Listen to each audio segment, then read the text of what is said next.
तावील का इल्म अल्लाह ही को है, ये कहना भी सही है एक जिहत से, और ये कहना भी दुरुस्त है कि अल्लाह ताला के बताने से अल्लाह के सालिहीन और रासिखीन फिल इल्म बंदों को भी इल्म तावील हासिल है।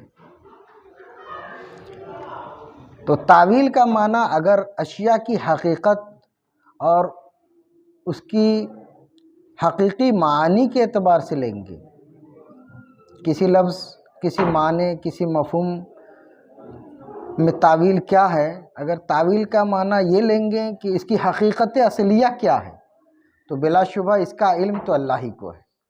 किसी शय की असल की हकीकत अल्लाह ही को मालूम। और अगर लफ्ज़ तावील का माना तौज़ी, ताबीर, मफ़हूम की वजाहत, ताबीर की तफ़हीम के लिए उसकी मुनासिब शरअ, इस माने में अगर लेंगे तो बिलाशुबा ये इल्म तावील तो तमाम उलमा और सालिहीन और अहले उक़ूल को भी हासिल है। कुरान शरीफ में एक आयत करीमा है जहाँ पे अल्लाह रब्बुल इज़्ज़त फरमाता है कि तावील का इल्म, अल्लाह का इरशाद है, वमा यअलमु तावीलहु इल्लल्लाह वर्रासिखून फिल इल्म। इसकी दो तरह क़िरात की जाती है, इल्लल्लाह पे वक्फ़ करते हुए उसके बाद पढ़ा जाता है वर्रासिखून फिल इल्म।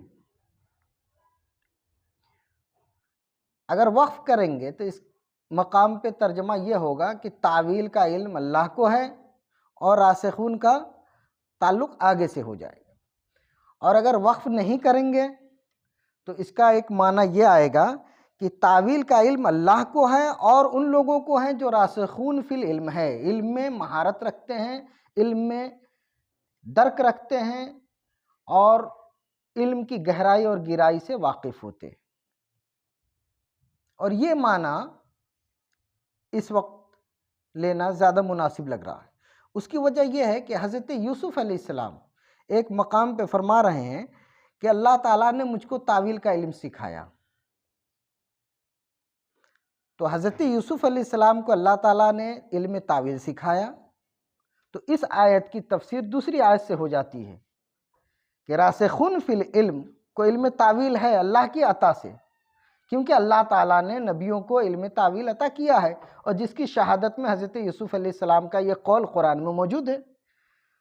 तो इल्म तावील अल्लाह को मालूम है और अल्लाह के बताने से अल्लाह के उन बंदों को मालूम है जो रासिखून फिल इल्म है, जो इल्म में और सलाह व तक़वा में रासिख है, उनको इल्म हासिल है। हज़रत यूसुफ़ अलैहिस्सलाम को इल्म तावील मालूम ही तो था कि जब आप कैद खाने में डाल दिए गए तो वहाँ दो गुलाम आया, दो कैदी आया। उसमें एक कैदी ऐसा था जो बादशाह वक्त को शराब पिलाता था और दूसरा कैदी ऐसा था जो रोटी बनाता था, बादशाह के लिए रोटियां बनाता था, तब्बाख था वो। और दोनों ने कोई गलती की जिसकी बुनियाद पे बादशाह नाराज़ हुआ और उसको कैद खाने में डाल दिया। अब उन दोनों ने ख्वाब देखा। एक ने ये देखा कि मैं अंगूर निचोड़ रहा हूँ और शराब तैयार कर रहा हूँ। दूसरे ने ये देखा कि मैं अपने सर पे रोटी लेके जा रहा हूँ और वो रोटियां परिंदे खा रहे हैं। दोनों हाजिर हुए हज़रत यूसुफ़ अलैहिस्सलाम के पास। बिलाशुबा कैद खाने में भी अगर नबी हो तो नबी ही होंगे ना। अगर नेक आदमी किसी कैद खाने में पहुंच जाए तभी नेक ही होंगे। तो हुस्न यूसुफ से सब वाकिफ़ थे, कैदी भी वाकिफ़ थे। उन दोनों को ये यकीन हुआ कि हमारे इस ख्वाब की ताबीर उस नेक साले मर्द से बेहतर कोई नहीं बता सकता। और वो दोनों हाजिर हुए हज़रत यूसुफ़ अलैहिस्सलाम की खिदमत में।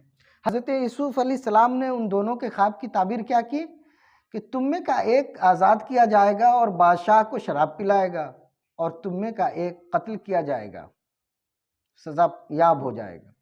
फिर ऐसा ही हुआ कि जिसने ये देखा था कि अंगूर निचोड़ रहा हूँ, शराब बना रहा हूँ, तो वो आज़ाद कर दिया गया और बादशाह की खिदमत पे मामूर हो गया। और जिसने ये देखा था कि मेरे सर पे रोटियां हैं और परिंदे खा रहे हैं, तो उसके साथ ऐसा ही हुआ कि वो कत्ल कर दिया गया और उसके जिस्म को परिंदों ने नोच नोच के खाना शुरू कर दिया। तो ये ख्वाब की ताबीर थी। वो शख्स जो बादशाह के पास मामूर हो गया, अब बादशाह ने ख्वाब देखा। अब बादशाह ने ख्वाब ये देखा कि 7 मोटी गायें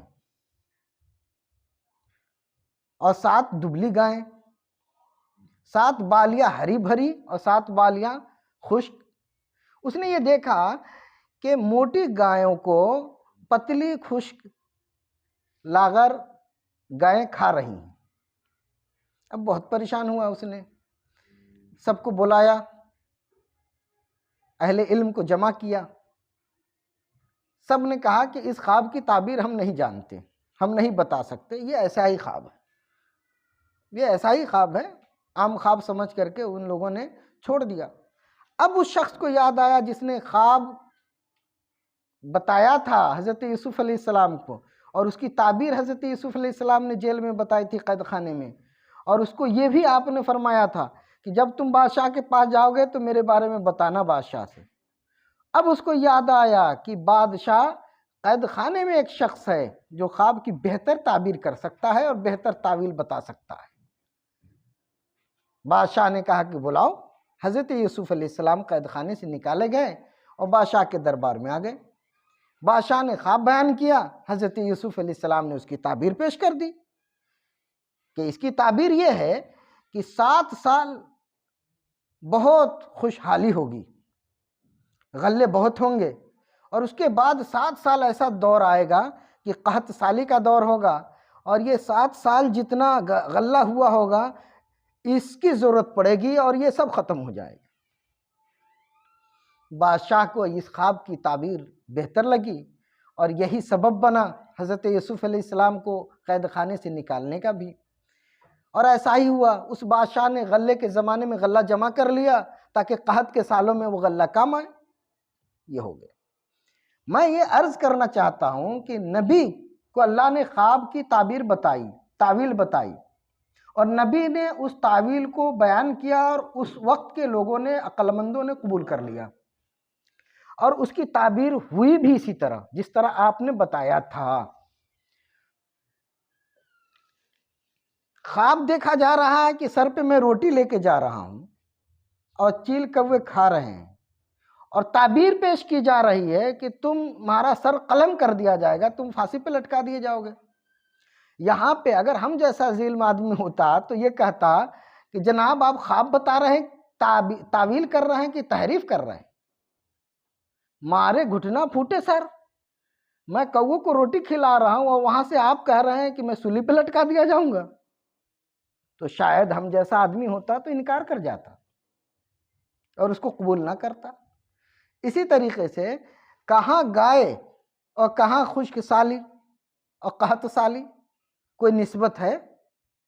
कोई निस्बत नहीं है। अगर यूं देखिए तो ज़ाहिर इल्म से हम जैसा अगर किताब खां मौलवी हो तो कोई निस्बत नहीं है, दूर दूर कोई ताल्लुक़ नहीं, लेकिन है हकीकत ये। अहले उकूल ने कबूल किया, सच्चा होकर के आया, और कुरान ने इसको बयान कर दिया। है किसी में मजाल जो इसका इनकार करे? कोई इनकार नहीं कर सकता। मालूम ये हुआ कि तावील हर आदमी को समझ में आ जाए कोई ज़रूरी नहीं है। नबी ने ख्वाब की ताबीर की, नबी ने ख्वाब की तावील की, समझने वालों ने कबूल किया, नहीं समझने वाले नहीं कबूल कर सकते। उसी तरीके से जब नबी के ख्वाब को हम नहीं समझ सकते, ताबीर को, तावील को हम आसानी से नहीं समझ सकते, इस मामूली इल्म की बुनियाद पर नहीं समझ सकते, तो मुमकिन है कि नबी के नायबीन की भी तावील हमको ना समझ में आए। लेकिन हर वो चीज़ जो हमको समझ में ना आए, कोई ज़रूरी है कि वो गलत हो? कोई गलत नहीं। अदम फ़हम किसी शय के बुतलान को लाजिम नहीं है, अदम इल्म वजूद के अदम को लाजिम नहीं है। तो हमने अगर नहीं समझा या हमको समझ में ना आए तो इसका ये मतलब नहीं कि वो शय जो सामने वाला ला रहा है, जो इबारत की तावील या ताबीर वो पेश कर रहा है, वो गलत ही हो, हाँ, लेकिन हम सवाब पर हैं, खता के इम्कान के साथ। अपने इल्म की बुनियाद पर हमने जो समझा वो ये है, लेकिन हो सकता है कि मैं खता पर हूं और मेरा मुखालिफ सवाब पर हो, दुरुस्तगी पर हो। ये रियायत बाकी रखनी पड़ेगी। इसी रियायत करने के लिए मुफ्ती अपने फतवे के आखिर में लिखता है वल्लाहु आलम बिस्सवाब, और खतीब अपने खिताब में कहता है वमा अलैना इल्लल बलाग। लेकिन ये सिर्फ कहने तक के नहीं होना चाहिए, बल्कि ये दिलो दिमाग में भी रासिख होना चाहिए, और इसको हमारे और आपकी ज़िंदगी में अमली तौर पे इसका इजहार भी होना चाहिए कि हाँ, जो मैंने समझा वो मैंने बयान किया, लेकिन मेरा समझा हुआ खता पर भी हो सकता है और सवाब का इम्कान भी है। तो इसी तरीके से हमारे मुखालिफ के साथ, हमारा मुखालिफ खता पर है, सवाब का इम्कान बाकी है, और मैं सवाब पर हूँ, खता का इम्कान बाकी है। ये रियायत रखनी पड़ेगी। हज़रत खिज़र अलैहिस्सलाम के पास अल्लाह रब्बुल इज़्ज़त ने हज़रत मूसा अलैहिस्सलाम को भेजा। हज़रत मूसा अलैहिस्सलाम हज़रत खिज़र अलैहिस्सलाम के साथ रहने लगे। हज़रत खिज़र अलैहिस्सलाम ने फरमाया कि आप मेरे साथ सब्र नहीं कर पाएंगे। हज़रत मूसा अलैहिस्सलाम अर्ज़ करते हैं कि नहीं, मैं सब्र कर लूँगा, मैं रहूँगा। फिर नतीजा ये हुआ कि हज़रत खिज़र अलैहिस्सलाम से एक ऐसा अमल ज़ाहिर हुआ जो ज़ाहिरन उसका फ़हम दुश्वार था, उसको सही जानना ज़ाहिर में दुश्वार था, कि आपको एक कश्ती वाले ने बेगर की राय लिए हुए मंजिल तक पहुंचा दिया और कश्ती नहीं थी। हज़रत खिज़र अलैहिस्सलाम ने कश्ती को तोड़ दिया, ऐबदार बना दिया। हज़रत मूसा अलैहिस्सलाम को ज़ाहिरन ये बात अच्छी नहीं लगी। आपने अर्ज़ किया कि खिज़र, उस शख्स ने तो मेहरबानी की और हमने उसकी कश्ती को तोड़ दिया। तो हज़रत खिज़र अलैहिस्सलाम फरमाते हैं कि मैंने कहा था ना कि आप मेरे साथ सब्र नहीं कर पाइएगा। फिर हज़रत मूसा अलैहिस्सलाम खामोश हो जाते हैं और कहते हैं अच्छा ठीक है, अब सवाल नहीं करूँगा। आगे बढ़ते हैं। एक खूबसूरत बच्चा खेल रहा था, उसको आपने मारा और वो इंतकाल कर गया, मर गया। आपने फिर अर्ज़ किया कि खिज़र, उस बच्चे का क्या कसूर था, उसको आपने क्यों मार दिया? आपने फिर फरमाया कि मैंने कहा था ना कि आप सब्र नहीं कर पाइएगा। आपने फिर माजरत की और बात आगे बढ़ी। तीसरा मकाम आया जहां हज़रत खिज़र अलैहिस्सलाम ने एक गांव में जा कर के उस गांव में मेहमान बनने की ख्वाहिश जाहिर की। गांव वालों ने आपकी ख्वाहिश का एहतराम नहीं किया। उसी गांव में एक दीवार गिर रही थी, एक घर की एक दीवार टूटी जा रही थी। हज़रत खिज़र अलैहिस्सलाम ने बड़ी मेहनत करके उसको सीधी कर दिया, कंधा लगा करके उस दीवार को सीधी करवा दिया। हज़रत मूसा अलैहिस्सलाम को ये बात भी समझ में नहीं आई कि जिस गांव के लोगों ने आपको मेहमान बनाने से इनकार कर दिया, उस गांव में आप टूटी हुई दीवार के लिए मेहनत की और उस दीवार को आप सीधी करने गए। हज़रत खिज़र अलैहिस्सलाम हज़रत मूसा अलैहिस्सलाम से फरमाते हैं कि मैंने कहा था कि आप नहीं सब्र कर पाइएगा, और हमने जो ये तीनों काम किया है उसकी तावील भी अब सुन लीजिए, उसकी तावील भी अब सुन लीजिए। तो लफ्ज़ तावील यहाँ भी आया। हमने बताया कि कुरान में कितने मकामात पे तावील का इस्तेमाल हुआ है, 15 मकामात पे। अब यहाँ भी हज़रत खिज़र अलैहिस्सलाम तावील करते हैं अपने तीनों अमाल की, और हज़रत खिज़र अलैहिस्सलाम की बात है तो उनकी तावील तो हम और आप कबूल कर लेंगे, लेकिन यही तावील अगर कोई हम में से करता तो शायद हम लोग नहीं कबूल करते। हम लोग कहते कि ये कोई बात हुई। हज़रत खिज़र अलैहिस्सलाम उस पहले अमल की तावील बताई कि हमने उस कश्ती वाले की कश्ती को ऐबदार इसलिए बना दिया क्योंकि अगर ऐबदार नहीं किया होता तो वो कश्ती उसके पास नहीं रहती, क्योंकि एक यहाँ बादशाह है जो नई कश्तियों को कब्जा कर लेता है, काबिज हो जाता है, वो नई कश्तियों पे अपना बना लेता है, तो बेचारा कश्ती ही से हाथ धो देता। इसलिए हमने उसकी कश्ती को ऐबदार कर दिया ताकि कश्ती तो रहे उसके पास, ताकि कम से कम रोजी रोटी अपनी चलती रहे उसकी। तो ये तावील माकूल थी, समझ में आ गई। उस बच्चे को हमने इसलिए कत्ल कर दिया क्योंकि वो बच्चा ऐसा था जिससे उसके माँ बाप बड़ी मोहब्बत करते थे, और उस बच्चे की मोहब्बत में उसके माँ बाप फितने में पड़ जाते, इसलिए हमने उसको कत्ल कर दिया ताकि इस बच्चे का मुतबादिल अल्लाह रब्बुल इज़्ज़त की तरफ से उसके पास आए, उसके माँ बाप के लिए आए, जो ज़ाहिरी और मानवी हिसाब से दोनों एतबार से उसके लिए रहमत हो। तो इसीलिए हमने उस बच्चे को कत्ल किया, मार दिया। इस दीवार को जो हमने सीधी की है, तो इस दीवार को इसलिए सीधी की है कि ये दो बच्चे की दीवार है और उसके माँ बाप दुनिया में नहीं है, और उसके बाप ने इस दीवार के अंदर खजाना छुपा रखा है। ये दोनों बच्चे जब बड़े होंगे तो वो खजाना इनके काम आएंगे, और आज अगर वो दीवार गिर जाती तो वो खजाना खुल जाता और लोग उस पर काबिज हो जाते। इसलिए हमने उन दोनों बच्चों की रियायत की और उसकी मदद की क्योंकि उसके वालिदैन नेक थे। तो ये तावील है हमारे इन अमाल की, और ये अल्लाह ताला की मर्जी से हमने किया है। तो हजरत खिज़र अलैहिस्सलाम अल्लाह के खास बंदों में से थे, असरार और रुमूज से वाकिफ थे, वो बातिन और रुमूज की बातें उनके ऊपर मुनकशिफ थी, इसलिए उनके लिए ये अमल कोई बड़ा अमल नहीं था। लेकिन वही इल्म जो हजरत खिज़र अलैहिस्सलाम पे मुनकशिफ था, उस इल्म से अल्लाह रब्बुल इज़्ज़त ने अभी हजरत मूसा अलैहिस्सलाम को आगाह नहीं किया था। मूसा अलैहिस्सलाम नबी हैं, उलुल अज़्म नबी हैं, और अंबिया गैबदा होते हैं अल्लाह की अता से। नबियों के पास उलूम गैबिया है। हज़रत खिज़र अलैहिस्सलाम को जिस इल्म से अल्लाह ने आगाह किया था, वो इल्म अभी हज़रत मूसा अलैहिस्सलाम के पास नहीं था, इसलिए ये अपने इल्म के हिसाब से मोतरिज़ थे और साइल थे, और इनका सवाल अपनी जगह दुरुस्त था। और यही तो बताने के लिए हज़रत मूसा को हज़रत खिज़र के पास भेजा था अल्लाह ने कि मूसा, तुमसे भी बड़े लोग हैं, कुछ ऐसी बात भी है कि जो मैंने दूसरों को बताई है तुमको नहीं बताई है, जाओ जरा देख लो। तो वहां गए तो इल्म तावील से वाकफियत हुई। यूं कहा जाए कि इल्म तावील का भेद उनके ऊपर खुल गया, असरार और रुमूज मुनकशिफ हुए। अल्लाह के खास बंदे से मिलने के बाद उलुल अज़्म नबी हज़रत मूसा अलैहिस्सलाम नबी हैं, रसूल हैं, मुरसल हैं, उनके ऊपर वो चीज़ खुली जो उनसे पहले उनके ऊपर नहीं खुली हुई थी। ये वाज़े हो गया।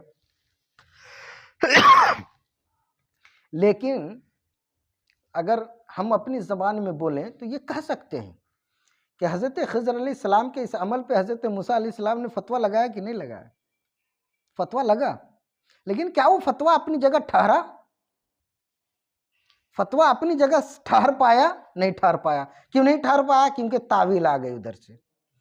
जब उस अमल की तावील आ गई, उस अमल की वजाहत आ गई, उस अमल के ऊपर आमिल ने और फाइल ने अपनी बात रख दी, तो बताइए कि वो फतवा अपनी जगह ठहर पाया? नहीं ठहर पाया। या ये कि अगर हज़रत मूसा अलैहिस्सलाम अपनी बात पे अड़े ही रह जाते, थोड़ी देर के लिए मान लीजिए कि अड़े ही रह जाते, तो क्या इनका ये हुक्म लगाना हज़रत खिज़र अलैहिस्सलाम पे दुरुस्त होता? ये सिर्फ सवाल है हमारा। या ये कि इस हुक्म का इंतबाक हज़रत खिज़र अलैहिस्सलाम पे तावील पेश करने के बाद होता, अक़लन, इल्मन, उसूलन मुंतबिक नहीं होता। ये फतवा फतवा देने वाले ने दे दिया, लेकिन ये फतवा मुंतबिक हुआ कि नहीं हुआ? तावील पेश करने के बाद फतवा मुंतबिक नहीं होगा, इंतबाक नहीं होगा। लेकिन अल्लाह रब्बुल इज़्ज़त ने मूसा अलैहिस्सलाम को क्यों भेजा था? सीखने के लिए, दिखाने के लिए। अल्लाह ने अपने असरार को दिखाने के लिए हज़रत मूसा को भेजा था हज़रत खिज़र के पास। तो हज़रत खिज़र अलैहिस्सलाम के पास जाने के बाद जो मुनकशिफ होता गया, और वो नबी मुरसल उलुल आज़्म नबी हज़रत मूसा अलैहिस्सलाम उसको कबूल करते चले गए कि आपने सही कहा। और आखिर में जो बात हज़रत खिज़र अलैहिस्सलाम ने कही, वो ये कही कि अब हमारे और आपके दरमियान तफरीक हो गई, फ़िराक बैनी व बैनक, और आप नहीं सब्र कर पाए, और ये सब है तावील जो हमने आपको बयान कर दी। यहाँ पे हम और आप भी होते तो एतराज़ कर देते कि आप बच्चे को मार रहे हैं, एक पाक जान को मार रहे हैं और तावील कर रहे हैं कि दूसरी जान आएगी। ये काबिल कबूल है जनाब? ये तावील है कि तहरीफ है? एतराज़ करते कि नहीं करते? हम जैसे ज़िल्म होते लोग तो एतराज़ कर देते कि तहरीफ को आप तावील कहते हैं। कायल अगर अपने कौल की तावील कर रहा है, अगरचे वो गलत ही कर रहा है, अगरचे वो कमज़ोर ही बात ला रहा है, अगरचे वो तावील करने में फोहश खता पर है, फिर भी हुक्म में तखफीफ हो जाएगी। कम से कम इसलिए तखफीफ हो जाएगी कि उस गलत तावील की वजह से कायल उस माने को तो नहीं ले रहा है जिस माने की वजह से हम हुक्म लगा रहे हैं। कम से कम कि जिस माने में हमने कायल के कौल को, जिस माने में हमने समझा और जिस माने को समझने के बाद हमने हुक्म लगाया है, उस हुक्म को वो कबूल नहीं कर रहा है, उस माने को वो कबूल नहीं कर रहा है। अगरचे वो गलत ही तावील ला रहा है, लेकिन उस गलत तावील की वजह से उसके हुक्म में तखफीफ हो जाएगी। ये बात याद रखिए। हजरत इमाम आजम अबू हनीफा रहमतुल्लाह अलैह फरमाते हैं कि कुफ्र उसी वक्त कुफ्र बनता है जब कायल उसका एतकाद कर ले। कायल ने कुफ्र बक दिया तो कायल कब काफिर होगा? कौल कुफरिया हो जाएगा, लेकिन कायल कब काफिर होगा ये एक अलग चैप्टर है। कौल का कुफरी होना और है, कायल का काफिर होना और है। कायल उसी वक्त काफिर होगा जब उस कौल के कुफरी माने का वो एतकाद करेगा। अगर कुफरी माने का एतकाद नहीं कर रहा है वो, तो कायल काफिर नहीं होगा। या ये कि उस कुफरी माने के अलावा भी वो तावील ला रहा है, अगरचे वो तावील हम जैसे के लिए तहरीफी है, लेकिन इसके बावजूद उस तावील की बुनियाद पे कायल के कौल के कुफरी माने का इंतबाक कायल के ऊपर नहीं होगा। हुक्म में आसानी हो जाएगी, तखफीफ हो जाएगी, क्योंकि उसने उस माने कुफ्र का एतकाद ही नहीं किया। आमतौर से एक बात कही जाती है कि अगर किसी ने किसी को काफिर कहा तो कुफ्र किसी एक तरफ लौटेगा। लौटेगा बात तो सही है, लेकिन कब लौटेगा इसमें तफसील है। कुफ्र उसी वक्त लौटेगा जब वो काफिर कहने वाला किसी को मोमिन समझकर और उसके इस्लाम और ईमान को कुफ्र जानकर, उसके ईमान और इस्लाम को कुफ्र जानकर उसको काफिर कहेगा, तब वो कुफ्र लौट जाएगा उसकी तरफ, क्योंकि उसने इस वक्त हक को बातिल समझा, ईमान को कुफ्र समझा, इस्लाम को कुफ्र जाना, इसलिए वो काफिर हो जाएगा। तो ये अपने एतकाद की वजह से काफिर हो रहा है, किसी को काफिर कहने की वजह से काफिर नहीं हो रहा है। हमने इस्लाम को ही कुफ्र समझ लिया, इसलिए हम काफिर हो जाएंगे। और अगर किसी ने किसी को काफिर कहा और गाली देने के लिए कहा, सोशल बाइकाट करने के लिए कहा कि बहुत बढ़ते जा रहे हैं ये लोग, खानका आरफिया वाले या कोई भी खानका, कोई भी तहरीक बड़ी तेजी से बढ़ रही है, इनको तकफीर करो ताकि लोग इनसे कट जाएं, दूर हो जाए, दब जाएंगे और इनका ग्रोथ रुक जाए, इनकी तरक्की रुक जाए, लोगों का हुजूम रुक जाए, लोगों के राब्ते ख़त्म हो जाए इनसे। अगर इस मकसद के लिए अगर किसी ने तकफीरी फतवे का इस्तेमाल किया सियासी तौर पे, तो ये फिस्क है, गुनाह कबीरा है, ये कुफ्र नहीं होगा। तो किसी ने किसी को काफिर कहा तो पूछा जाएगा कि किस मकसद से कहा। अगर गाली देने के लिए कहा तो गुनाह है, और अगर उसको डिमोरलाइज करने के लिए कहा तो भी गुनाह है, और अगर उसको काफिर जानकर ही काफिर कहा, यानी उसकी किसी अमल को, किसी कौल को उसने कुफ्र समझा, अपनी समझ में वो ये जान रहा है कि ये शख्स काफिर है, क्योंकि उसके कोई कौल या कोई अमल ऐसा आए, उसके सामने आया कि जो कुफरी था, उसने फतवा लगा दिया, तो ये अपने इल्म के हिसाब से वो दुरुस्त है। उसका फतवा मुंतबिक होगा कि नहीं होगा वो एक अलग बात है, लेकिन अगर फतवा दे रहा है कुफ्र का, तो अपने देने में, फतवा देने में वो सही मान। जुजिया ये है कि एक शख्स ने कुफ्र बका या लिखा, कौलन या फेलन, उससे कुफ्र सरजद हुआ या इर्तिदाद हो गया उससे, और गवाहों ने गवाही दी काजी के सामने, गवाह दोनों गवाह सब आदिल थे। आदिल गवाह की गवाही की बुनियाद पे काजी ने फैसला सुना दिया। अब वो शख्स आया जिसके ऊपर फतवा लगा है, काजी ने जिसके बारे में हुक्म दिया है, वो शख्स आया और काजी के पास आकर कहता है कि मैंने ये किया ही नहीं, मैंने ऐसा कहा ही नहीं, तो उसका क्या हुक्म है? फतावा हिंदिया में और दीगर तमाम मुतबर फतावे की किताबों में ये जुज़िया मनकुल है। उसका इनकार ही तौबा और रुजू है, उसका इनकार ही तौबा और रुजू है। अब सवाल ये होता है कि उसका इनकार तो तौबा और रुजू है, वो बच गया, लेकिन काजी ने जो फैसला सुना है उसका क्या होगा? तो फुक़हा कहते हैं कि काजी की क़ज़ा बातिल नहीं होगी, काजी की क़ज़ा बातिल नहीं होगी। गवाह का क्या होगा?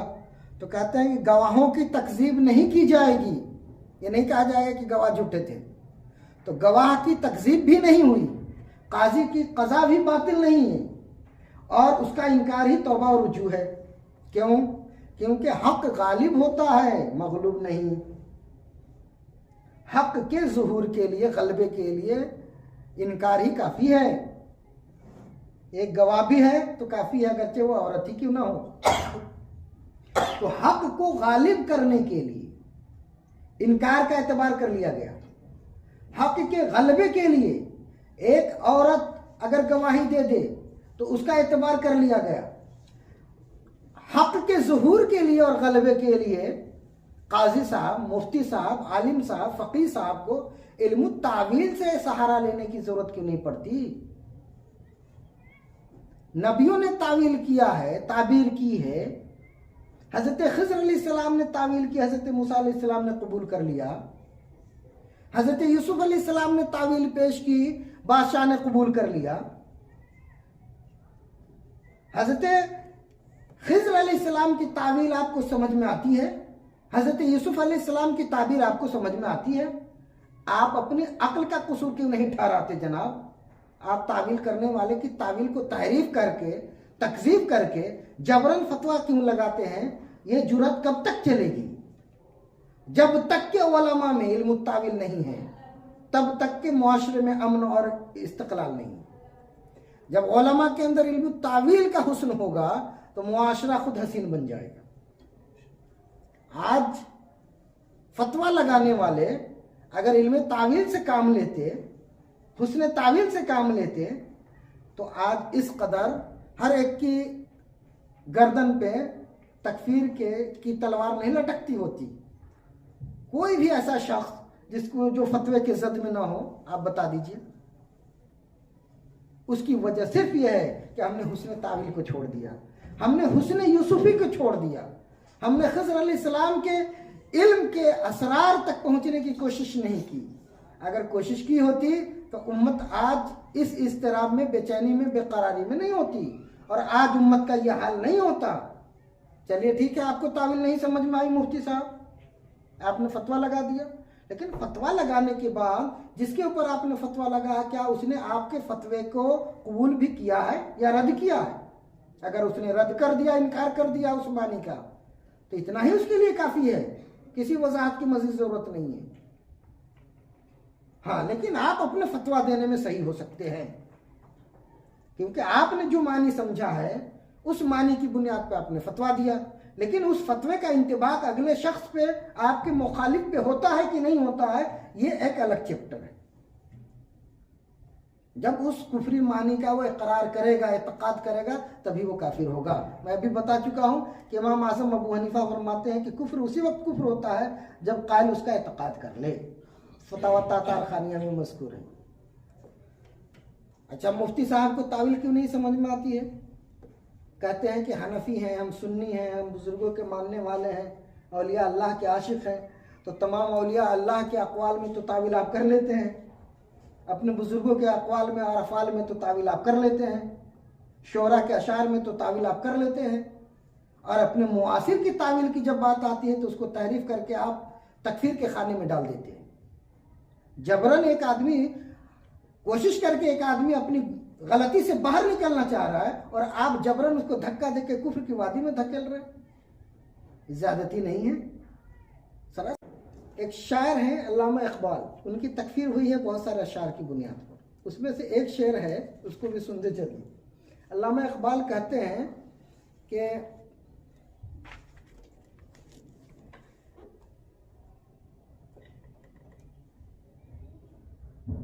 समंदर से मिले प्यासे को शबनम, समंदर से मिले प्यासे को शबनम, बखीली है रज़ाकी नहीं है।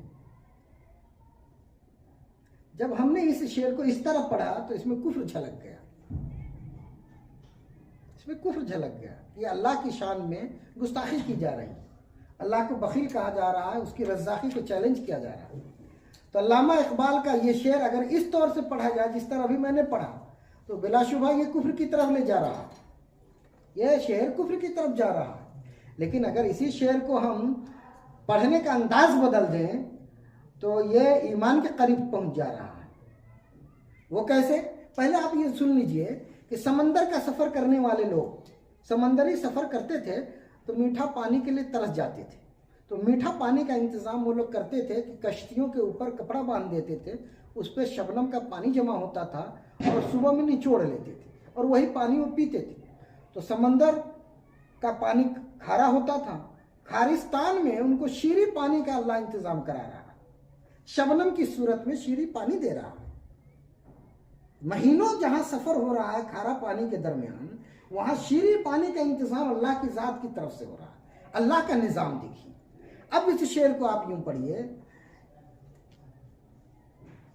समंदर में मिले प्यासे को शबनम, समंदर में मिले प्यासे को शबनम, बखीली है रज़ाकी नहीं है।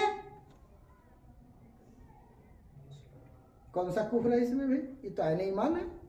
अल्लाह की अजमत की बातें कही जा रही है, बखीली है ये, रज़ाकी नहीं है, इसको बखीली कहा जाएगा।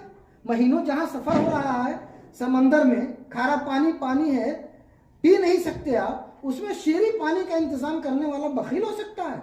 उसकी रज़ाकी तो यह है कि तुम जहां जाओगे वहीं उसकी नेमतें पहुंच रही है, तुम्हारा रिज़्क़ हाजिर है। तो इसमें तो अजमत का इकरार और इजहार हो रहा है। कहने वाले ने जिस माने में कहा हो, हमारा भी तो कुछ फर्ज बनता है जनाब। अगर आप काजी हैं, मुफ्ती हैं, ज़ी इल्म हैं, तो आपकी भी जिम्मेदारी बनती है कि अगर किसी कलमा गो का कोई कौल या कोई अमल आपके सामने आ रहा है तो उसको हुस्न माने से ताबीर कीजिए, हुस्न माने की तावील में उसको रखिए, ताकि उसका माना गलत रुख पे ना जाए और उसकी वजह से, आपके अदम तावील की वजह से एक मोमिन काफिर न बन जाए। क्योंकि मोमिन को मोमिन रखना ये जरूरी है, कलमा पढ़ाना जरूरी है, ना कि कलमे से बाहर करना जरूरी है। लोगों को हक की तरफ लाना जरूरी है, ना कि हक से निकालना जरूरी है। इमाम आजम अबू हनीफा के पास एक शख्स आया, उसने सवाल किया, इमाम आजम अबू हनीफा से सवाल किया कि आप बताइए कि एक शख्स है जो ऐसे ऐसे कहता है, क्या कहता है वो कहता है मैं हक को नापसंद करता हूँ, या एक शख्स ऐसा कहता है कि हक को नापसंद करता हूँ। इमाम आजम ने कहा सही कहते हैं, मौत हक है, मौत बरहक है, हक है, लेकिन वो उसको पसंद नहीं करता है क्योंकि वो जिंदगी को पसंद करता है ताकि अल्लाह की ज्यादा से ज्यादा इबादत कर सके। क्या हरज है इसमें? अगर हम होते हैं तो कितना मुश्किल होता, बताइए, मुश्किल होता कि नहीं? इमाम आजम से पूछा गया कि एक शख्स ये कहता है कि मैं गैब की शहादत देता हूं, आप उसके बारे में क्या कहते हैं? भाई शहादत तो कहते हैं कि देखे तो शहादत दो। दुनिया के कानून में शाहिद वही होता है जिसने देखा हो। इमाम आजम के पास आने वाला पूछता है कि एक शख्स कहता है कि मैं बगैर देखे गवाही देता हूं, बगैर देखे शहादत देता हूं। आपने फरमाया कि सच कहता है, ना हमने अल्लाह को देखा, ना रसूलुल्लाह से मुलाकात की, लेकिन हम गवाही देते हैं ला इलाहा इल्लल्लाह मोहम्मद रसूलुल्लाह सल्लल्लाहु अलैहि वसल्लम। ये अगर हुस्न माना पहनाने की सलाहियत आप में नहीं है तो आप दारुल इफ्ता में बैठने की भी हाल नहीं है। एक शख्स आया, उसने अर्ज किया कि हुजूर एक आदमी कहता है कि मैं फितने से मोहब्बत करता हूं, आप उसके बारे में क्या कहते हैं? तो आपने फरमाया कि सच कहता है, वो माल से और औलाद से मोहब्बत करता है, क्योंकि अल्लाह रब्बुल इज्जत ने फरमाया इन्नमा अमवालुकुम व औलादुकुम फितना। तो कम से कम आप अपनी सलाहियत को तो पैदा करिए, बेदार कीजिए, आगे बढ़िए, हुस्न तावील का फन सीखिए। जिस आलिम में हुस्न तावील नहीं वो आलिम नहीं, हुस्न से वो महरूम है, हुस्न तावील नहीं है। क्योंकि हुस्न तावील सिर्फ इंसानियत के लिए ज़रूरी नहीं, सुन्नियत के लिए भी ज़रूरी है, हनफियत के लिए भी ज़रूरी है। और ये तो नबियों की सिफत है, हुस्न यूसुफी है ये। जिसको हुस्न यूसुफी नहीं मालूम उसके कुब से मुआशरा तो गंदा होगा ना, और हो गया, पेट भर हो गया। अब ऐसे में आप लोगों को जिंदा होकर उठना पड़ेगा, जिंदा होकर उठना पड़ेगा। अगर आपने अपनी ज़िंदगी का सबूत नहीं दिया तो जान लीजिए कि ये फितना दिन ब दिन बढ़ेगा और उम्मत बेकरार है, इस्तिराब में है, और इनकी इस्तिराबी बढ़ती जाएगी। आज जो भी हो रहा है, बम बारूद जहाँ गिर रहा है, उसके पीछे दर पर्दा तकफीरियत है।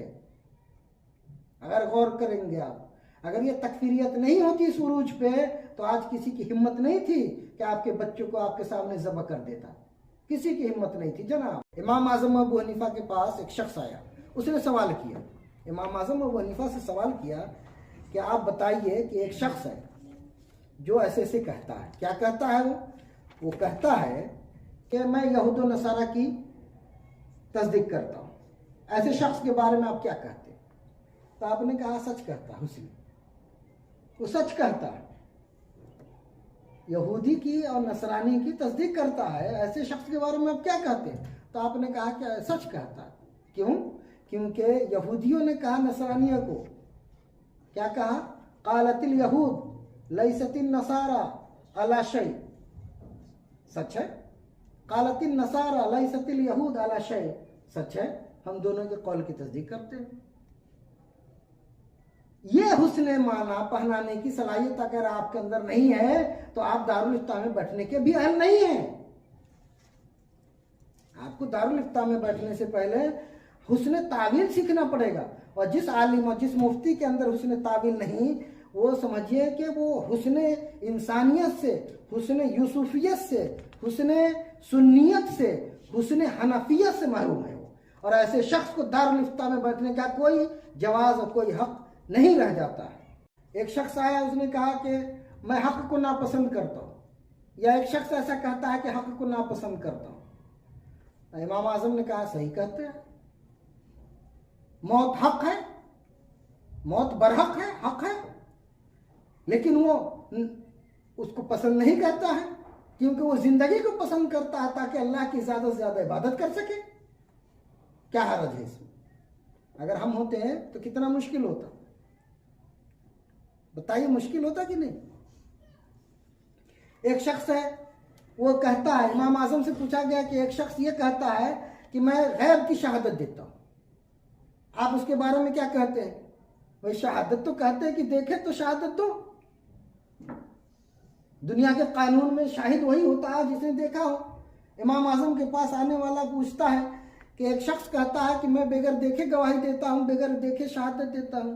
आपने फरमाया कि सच कहता है, ना हमने अल्लाह को देखा, ना रसूलुल्लाह से मुलाकात की, लेकिन हम गवाही देते हैं ला इलाहा इल्लल्लाह मोहम्मद रसूलुल्लाह सल्लल्लाहु अलैहि वसल्लम। ये अगर हुस्न माना पहनाने की सलाहियत आप में नहीं है तो आप दारुल इफ्ता में बैठने की भी हाल नहीं है। एक शख्स आया, उसने अर्ज किया कि हुजूर एक आदमी कहता है कि मैं फितने से मोहब्बत करता हूं, आप उसके बारे में क्या कहते हैं? तो आपने फरमाया कि सच कहता है, वो माल से और औलाद से मोहब्बत करता है, क्योंकि अल्लाह रब्बुल इज़्ज़त ने फरमाया इन्नमा अमवालुकुम व औलादुकुम फितना। तो कम से कम आप अपनी सलाहियत को तो पैदा करिए, बेदार कीजिए, आगे बढ़िए, हुस्न तावील का फन सीखिए। जिस आलिम में हुस्न तावील नहीं वो आलिम नहीं, हुस्न से वो महरूम है। क्योंकि हुस्न तावील सिर्फ इंसानियत के लिए ज़रूरी नहीं, सुन्नियत के लिए भी ज़रूरी है, हनफियत के लिए भी ज़रूरी है। और ये तो नबियों की सिफत है, हुस्न यूसुफी है ये। जिसको हुस्न यूसुफी नहीं मालूम उसके कुब से मुआशरा तो गंदा होगा ना, और हो गया, पेट भर हो गया। अब ऐसे में आप लोगों को जिंदा होकर उठना पड़ेगा, जिंदा होकर उठना पड़ेगा। अगर आपने अपनी ज़िंदगी का सबूत नहीं दिया तो जान लीजिए कि ये फितना दिन ब दिन बढ़ेगा और उम्मत बेकरार है, इस्तिराब में है और इनकी इस्तिराबी बढ़ती जाएगी। आज जो भी हो रहा है, बम बारूद जहां गिर रहा है, उसके पीछे दर पर्दा तकफीरियत है। अगर गौर करेंगे आप, अगर ये तकफीरियत नहीं होती सूरज पे तो आज किसी की हिम्मत नहीं थी कि आपके बच्चों को आपके सामने ज़ब्ह कर देता, किसी की हिम्मत नहीं थी जनाब।